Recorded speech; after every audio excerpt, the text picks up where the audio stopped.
Municipal commissioner Lyari town Hammad Ali Khan ने peoples labour bureau जनूबी सदर जाहिद बलोच, मीर अकरम और दीगर ओहदेदारान म्यूनसिपल अफसरान के हमरा लियारी टाउन के मुख्तलिफ शोबेजात से रिटायर होने वाले मुलाजिमीन में लीव इनकेशमेंट के चेक तकसीम किए।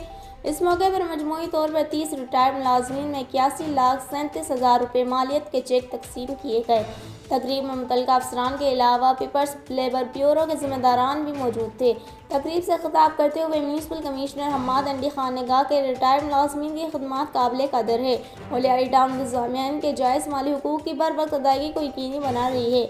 उन्होंने कहा कि मुलाजिमीन की फलाह व बहबूद टाउन इंतजामिया के अवलीन तरजीहात में शामिल है और आइंदा भी इस सिलसिले को तसलसल के साथ जारी रखा जाएगा। बाद अज़ा म्यूनसिपल कमिश्नर हम्माद अली खान ने टाउन लेबर कौंसिल मौलाना नईम बलोच और दीगर अफसरान के हमरा चाकीवाड़ा 36 पंपिंग स्टेशन का दौरा किया, जहां उन्होंने जारी तरक्याती मरम्मती कामों का तफसीली जायजा लिया। इस मौके पर उन्होंने हिदायत की कि पंपिंग स्टेशन की कारकर्दगी को मज़ीद बेहतर बनाया जाए ताकि इलाका मकीनों को निकासी आब के मसाइल से निजात मिल सके।